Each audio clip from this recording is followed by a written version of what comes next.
All right, ladies and gentlemen, thank you for coming back with us. That, of course, is Anton Benton, our guy, Awesome Artisans.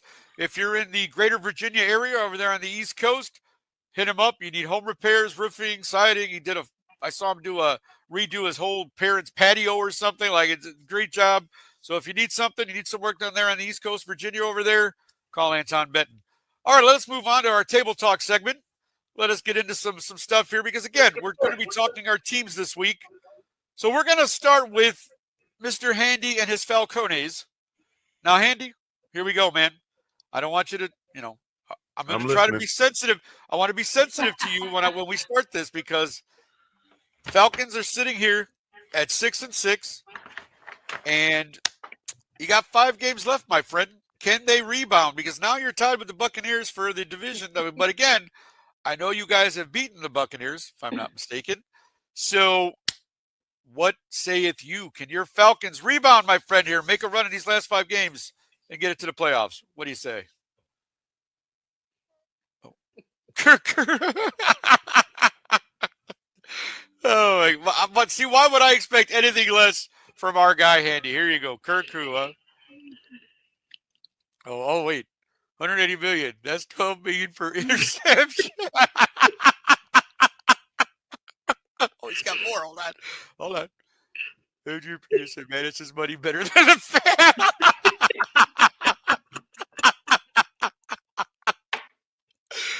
Okay. Oh, you got more? All right, here we go. Every time Kirk throws a pick. Okay. We're reading. Okay, we're good. Go to the next one. Get sick. George Pickens starts.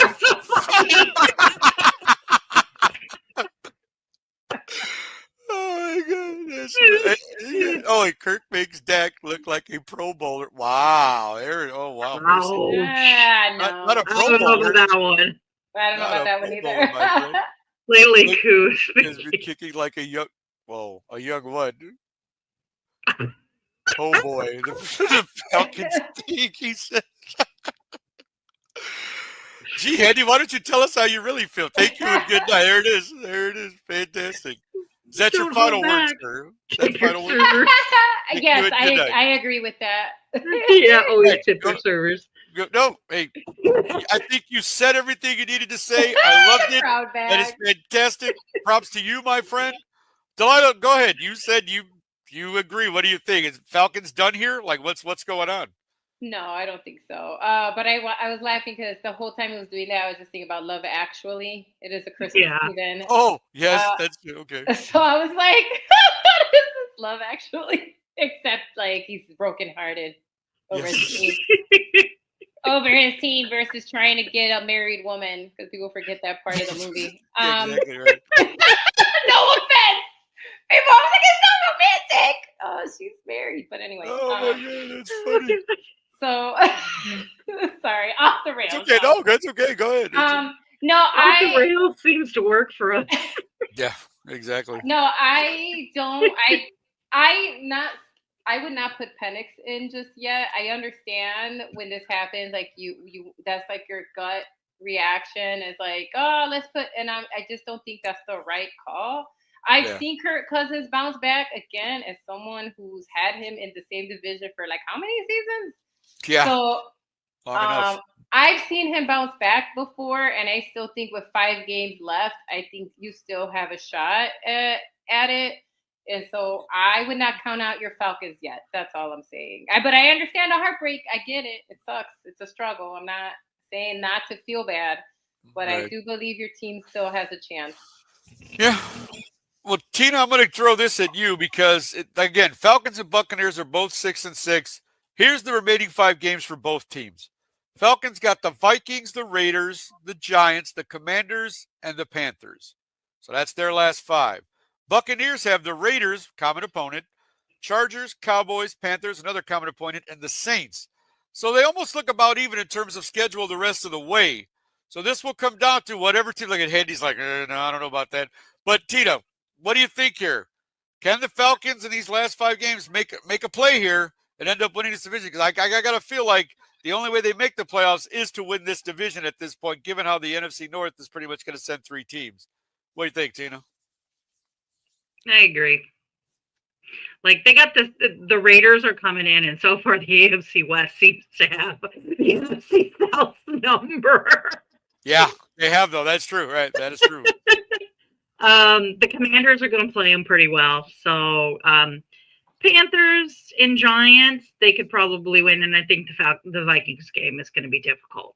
So they got a hard road, but it could happen because I mean Baker didn't have the greatest game yesterday. They pulled it out and Baker style all the time. Oh, yeah, Sean, we know. We are right. Sean wants everybody. Sean's like, we want everybody. Everybody's covered. See, Handy's not taking his bag off because he knows. Handy knows something. He's keeping that bag on for a reason. I couldn't focus. You know how like you couldn't focus on him when he was doing the platypus? Yeah, platypus man. Sure, exactly. You like it? You like it? With that thing on. Do you guys remember? Again, this is why I keep kind of chuckling at what Handy is doing. There was a movie in the 80s called Night Patrol with the unknown comic where the guy on stage would wear a bag on his head as he did his stand-up routine. Does everybody remember this? Yeah. I remember the comic. The comic. So every time I see Handy like that, I just think of the unknown comic and just the bag on the head of the whole bit. But yeah, I mean, the Falcons, you know, Handy, I was really high on you guys when you started out. I was thinking, oh, Kirk Cousins looks like he's ready to play and all this and this. And then disaster kind of struck. You guys are now tied with the Buccaneers for the division lead. And again, you got some common opponents here in the last 5 weeks. And again, you know, Vikings are playing really well. You got the Commanders as well. So, I mean, it could be a hard road for the Falcons. I'll be interested to see how this plays out, but I'm not going to lie to you. I still want to believe in your Atlanta Falcons. I mean, Kirk can, you know, just get it. You still got, you know, Bijan, and you've still got Pitts, and you've got, you know, your defense is pretty good. Like, I'm going to ride with Atlanta and say that they pull it out and win the division. So that'll do it for Handy's Falcons. Let us move on to another team that is definitely a little bit of a surprise this year, according to what their early preseason prediction was. We'll go to Tina's Broncos next. Tina, your Broncos sit in a pretty good spot here at 8-5. You're the number 7 seed in the playoffs in the AFC as of right now, as of today. How are you feeling about said Broncos? Your team there. How are you feeling about this 8-5 and moving forward? We've got some issues that we have to fix, and as last night's game showed. But kind of as I was telling you guys earlier, there's a reason why Jameis, or Seamus as I'll call him, was able to put up 6 touchdowns on us, and Jerry Jeudy got 235 yards against us. It's called the second half of our starting cornerback, although as I refer to him as White Lightning and other people do, was out because he got injured a week ago. Right. So you're going to throw to that side. Like, why they sat there and said to themselves, oh, you know what? We don't need Surtain to cover Jeudy the entire game. We're going to let the rookie do it. So he's not really a rookie. Wallace wasn't a rookie. He's a 6-year veteran. I got you. Yeah, there was some issues with that game. The first half blew. I'm not going to lie. And if we played that game like it, I was going to say that probably playoffs would be pretty rough for us. We've got the bye. Yeah, I think you guys are on the bye this week right now. But I will also say this: the defense came back and got 2 pick sixes and another interception. So that was a high-scoring game last night. It was a fun game to watch. If you didn't watch it, watch the highlights because it was like back and forth for a while there. So yeah, no, I definitely enjoyed. Again, it was a fun game to watch, as you said, and just watching the back and forth and the whole thing, and with Cleveland still not, they didn't give up at the end. They're down 9 points with like a minute left, and they're still driving on the field. And if it wasn't for the fact that I'm not sure what Jameis saw there, but throwing that interception in the end zone when they're on the 2-yard line, I was like, oh, I'm sure that crushed the spirit a little bit. But as you said, you got the bye this week. You come back with the Colts, the Chargers, the Bengals, and the Chiefs, as we know, is the last week, which could determine a lot for both teams, I suppose, in that Week 18 game. Delilah, how about you? How are you feeling about Tina's Broncos going into their bye week and then their last 4 games here, 8-5 currently? How do you feel about the Broncos going forward? One, I'm glad that they're having a better season than what people predicted. That's actually, that's fun. We always like to see a Trojan horse or something. You know what I mean? It's just like, oh, great, some mix it up a little bit. Right, no, for so sure. I do like when that happens. It is like the Chargers have shown us that they're also not. You can't just steamroll them. So I do feel like some of these games will be really challenging. But I still think they could hold on to 7th place. But if they do, they gotta face Buffalo. Yeah, because That is they're true. the number 2 team. That- And I don't yeah. see them. I do not see Buffalo losing that 2nd seed at this point in time. They're just doing crazy stuff. I mean, you saw the stuff Josh Allen's doing for over a 6-foot tall giant quarterback, man. Yeah. And so, but I think it'll be fun. I would like to see them in the playoffs. So you'll mix it up a little bit. So I think they can still hold on to that 7th spot. I do believe they have a shot. I do. I think they have a shot going in, especially if they've been, Bo Nix is playing lights out. Like Tina said, she told us that he was a good choice and that he was going to surprise people. That he was better than what people predicted. He's right there in 2nd place. I've looked at all the stuff, but I did share that when you were sharing Offensive Rookie of the Year, stats that he was higher up in the polling than what people assumed. So I think Denver has something good cooking there. I think that they're all gelling. They figure stuff out. They fit the scheme of of their coach. The play calls are working for them, and so I do think they have a shot to keep that 7. Yeah. Well, here's the interesting thing, though. Yes. If we do beat the Chargers, we would actually be tied in the division. Okay. So that'll have playoff implications right there. Sure. Because if we beat them and we win, we could actually go in front of the Chargers. And I'll say this, a lot of people, Chargers are a good team. They really are a good team. Yes. But we're a better team than we were when we played them. The first time, right. And we only lost by a field goal. So. All facts. No, I mean, you're right. I think we're going to make the playoffs. We'll probably be 6th or 7th. And that means we're going to have to go on the road. If it's going to be, it'll probably be the Bills. Yes. I think it'll be difficult for us to win that game, but I think we'll hopefully give them a little bit of a play in that one. Sure. I mean, the Bills are lights out, but like it's shown with Kansas City, it's what you play on the day you're playing. It's that day with what happens. So both getting better and better every week. So we'll see. This game was a good one, but was also a bad one because it kind of exposed some of our weakness. Like, we don't have both of our safeties, our cornerbacks in place. We're vulnerable. So we'll see. But this just goes and shows you how good of a defensive coach Vance Joseph really is. Like, he's got those guys playing. I don't know if did you guys see the part where they on the broadcast, they were going and showing the defense was like arguing with each other and pointing fingers and like, this was you, no, that was you, and they just kind of pulled it together. Well, I mean, some of those passes, you're just like, why is that dude open that much, or why is there no coverage on the back end from a safety or something? Like, what is going on over here? I think Troy had it right. There was some blown coverages. I think some of the 100%. Younger guys. Because there was a couple of rookies out there weren't quite sure where they were supposed to be. And for some reason, they weren't giving, like, Jerry Jeudy, you can cover him with a cornerback, but you needed some safety help, too. Yeah, 100%. We ended up winning it, so I'm going to walk away and say, okay, that was in the win column. So. Right, and I'm sure he reveled in the fact that it was against his old team that he had his career high in receiving yards, so I'm sure he was happy with that.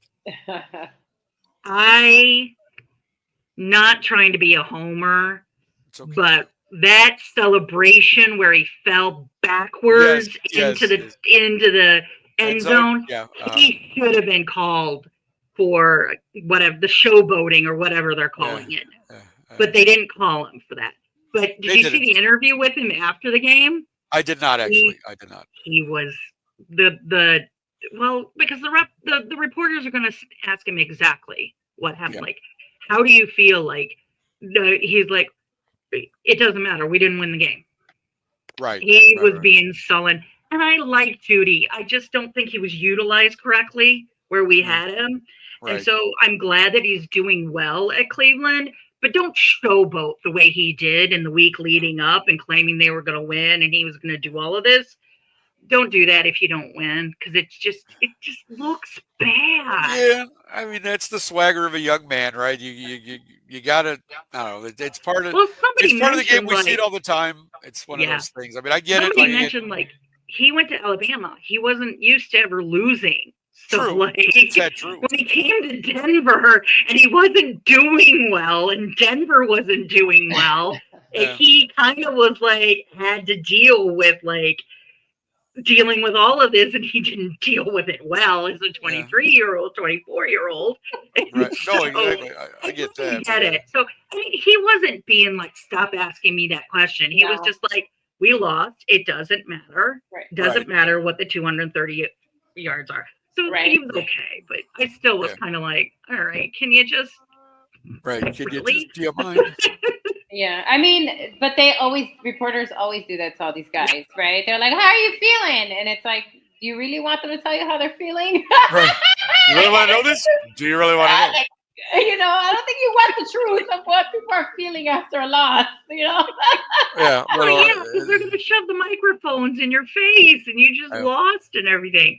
What I did think was a neat little statistic. I don't know if anybody picked up on this. So Bo Nix went to talk to Jameis after the game, and they asked Bo what they talked about. Okay. Turns out Jameis and Bo are from the same hometown in Alabama. Oh, okay. Well, there you go. So Bo said, like, he got interviewed. He's like, I grew up watching this guy. He was somebody that I looked up to and everything. So very good, very good. All right. Well, go ahead. Sorry. Go ahead, guys. It's again, I like Denver. I like Bo Nix. You guys got a nice young team there. Hopefully, you guys we're legit this year. I think we'll be even better next year. Make a little noise. See what happens this year. Yeah. Coming in next year, full speed. Let us move on to Delilah's and I beloved Bear. And even though we probably don't have a lot to celebrate, like you two possibly making the playoffs, we did get what we wanted. Our Christmas wish came true, Delilah. We got we're getting a new head coach. We have the interim in Thomas Brown, but let's get into this a little bit about where do we go for a head coach? If you're the GM, Delilah Crespo, GM, Chicago Bears, where are you going? Who are you picking to be the Chicago Bears coach?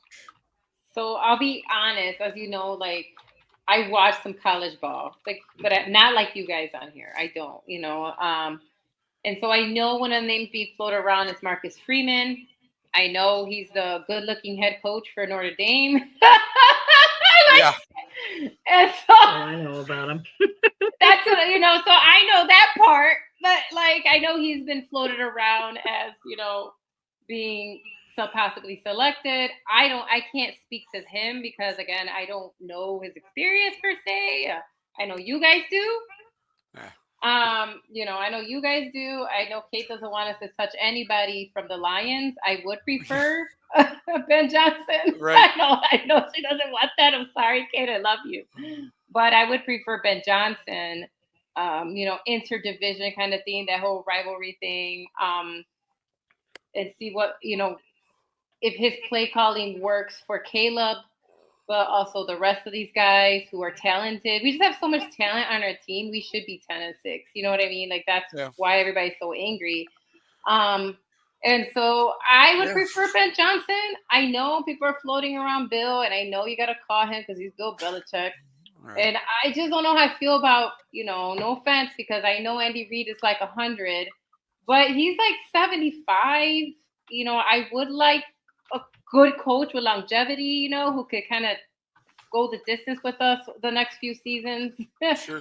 Not, no, I get it. I know he's Bill Belichick, but I would prefer to go in another direction, a young, talented, offensive coordinator that could come in and like give us, really work, not just with the offense. See, I like what Harbaugh said about how important an O-line is. He said that's like the most important part, because if you have the guys who can block, it doesn't matter. I mean, we like the talented quarterback, but you know what he's saying? Like, that's the most important part, is the offensive line. It's making sure you have these big guys that are fast on their feet, that can block, that can hold the defense back, right? And so we need somebody with that type of mentality, because that is another huge part that hasn't been, and it upsets all of us for the last, I don't know how many seasons.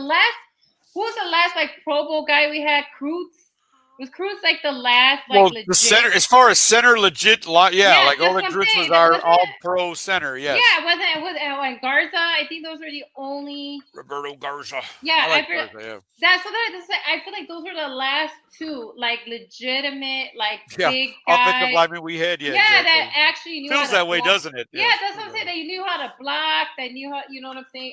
That's the last two I can name that actually had that talent. And so that's what I think is important. So that coach who comes in has to fix the offensive line. So it has to be somebody who's really good with fixing that position, because we don't need running backs. We don't need wide receivers, right? We don't even need maybe some help on defense, but even that, maybe a secondary, because they keep getting injured, Right. But really, the most important part is the coach, offensive coordinator, and then as far as the team, that offensive line. So I want somebody who knows how to fix that. Does that make someone who could fix that part? If there's a head coach out there or potential candidate that can fix the offensive line, then that's who I want for the Bears. Does that make sense? No, 100%. That's what I want for the Bears. Fix the offensive line. We don't need anything else, really, really pending. You know what I mean? As far as the team goes. So that's what I'm looking for. Again, I don't know Marcus Freeman very well. I would prefer Ben Johnson, and so that's kind of where I'm at with that. No, that's fair. And again, you go ahead, Andy. You were going to say something? You want to borrow my bag? Yeah. I guess Andy thought you should breathe during that segment. You see, you were just going, and you were the Energizer Bunny for the last few minutes. So he wanted you to just breatve. Breathe. 1 into the 2, 2 into the 3, 3 into the 4. But I'm 100% with you. It's really, I know that given the Bears' history with the way we've picked coaches lately, you want to sit there and go, I don't know that I have the confidence that you guys are going to make the right move here. But you have an opportunity now. Okay, fine. You made Thomas Brown the interim. We got 5 games left. We're not making the playoffs at this point. Evaluate what you have. We know what we pretty much have, but evaluate everyone. Let everybody play. Let's figure out this thing and figure out your move. Get together, literally. It's speak to Thomas Brown. If you feel you want to go out and get somebody else, maybe Thomas. I don't know that he would, but maybe Thomas is willing to stay on as OC, having worked with Caleb. For these weeks and these last 5 weeks, maybe he'd be willing to sign a 2-year contract as the OC to see Caleb through and whatever. So, there's a lot of things at play here. Now, again, the only reason, and again, I'm with you as far as getting an older coach like Belichick, but I think the one thing you're hilarious. Of course. We know how to stop a Hail. No, you know how to stop a Hail Mary, Sean? You know how you stop that? You call the timeout before that play instead of letting them get 13 yards. To get closer to throw that Hail Mary. So, that's a coaching thing. So, take it easy there, pal. I don't want to hear you. But no, and that's the whole thing. Coaching is a big part of this whole thing. And that's what we're looking for someone. Yeah, I know. You have to get our coach fired. Yeah, thank you. Thank you, sir. Yes, thank you very much. May I have another? Okay, here we go. What was it? Can I finish? Can I finish? Can you let me finish? Can I finish? No. But, I just feel like my point I was going to make real quickly was with Belichick, the only thing that to me is attractive about Belichick is Belichick pulls stuff out of guys. If you look at the people that guy coached when they won all those Super Bowls, the best receiver he had ever was Randy Moss, and they didn't win a Super Bowl with Randy. So try that on for size. You got guys like Wes Welker. Look what he did with Edelman and Amendola. Yeah, and the line guys. And all these guys. Yeah. Your quarterback was a 6th-round pick. Tom Brady. Right. You guys forget Tom was just picked up. Now, yes, Tom Brady was also very driven and wanted to do all of this stuff. Correct. So that's my counter to let's go young, because Belichick is old. My counter to that is Belichick will whip your organization into shape. Yeah. And he will micromanage everything. Nobody's going to be able to get away with stuff. But and he will work. And maybe that's a little bit of what you guys need right now. I could not agree more with you. Yeah, after what's happened the last couple of years,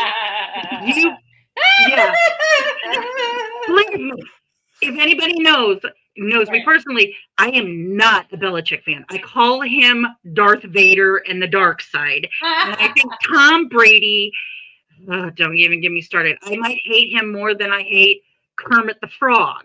But to give the man his props, he knows what he's doing, and he's good, and he knows how to take advantage of situations. He thinks about the game in ways that other people just don't think of. So I'm just saying it might be a good idea. But I can also, here's my thing. Bears have been going younger. Like Belichick has some great things, like you said, like that I would, because what has it done for you? Have we though? Like, have we gone for Mark Trestman and been head coach before that? Yeah. I see what you mean. Okay. Nagy hadn't been a head coach before that. Like, if you keep going back towards Lovey, there's just so many of the Bears taking the cheaper option to give the guy the chance to be a head coach. I just don't think Ben Johnson would be a cheap option. Yeah. We would have to give him a by cheaper. We're not going to give him money. We're not going to pay him. Other teams are going to offer that guy more. Like we did for Sean Payton. Right. It's that kind of a situation. Yeah, I gotcha. But I see the similarities between our teams, and actually going with the established coach with a young team that hasn't been playing to their potential for a while, it has kind of turned our team around a little bit. So that's just my point. Is like, that's why I want Mike Vrabel, because I want Vrabel to come in and do a lot of those things that Belichick did, which is turn this team around, get that mentality in there of, hey, Vrabel would be another good option. If you're not going to go Belichick, Vrabel would be a very good option. So that's all. I'm going to leave that there because that's my pick is Mike Vrabel. All right, cool. That's who I want. I don't know that it'll happen, but I've put it on record. December 3rd, 2024. I want Mike Vrabel to be the next head coach of the Chicago Bears. All right, guys. Who was the coach that was at Carolina? That went from the Bears to Carolina. What was his name? Wasn't he an ex-Bear player? Carolina. Was it Carolina or was it the Ravens? Oh, would you guys want Ron Rivera back? Chico? I don't know. I'm not sure. I like Chico personally, and I like what he did with Carolina. But I don't know. He's been out of the game a few years. I don't know. I like Vrabel. I'm not gonna lie. I'm gonna stick with Vrabel. I like Mike. I want to be like Mike. No, I like Mike. But well, listen. Thank you guys so much again. That ends our table talk segment for this week. Again, I want to thank everyone for tuning in, for commenting. Thank you guys so much. Always. Thank you to Sean for producing for us as always. Thank you, sir, for being in the background. And adding a little flair to the show by throwing in your nice little comments. Thank you very much for that. We know that our Bears have not done well against your Commanders 2 out of the last 3 years. We're very aware of that. Thank you. And, hopefully next year it'll be different. But let us go to our final segment of the show.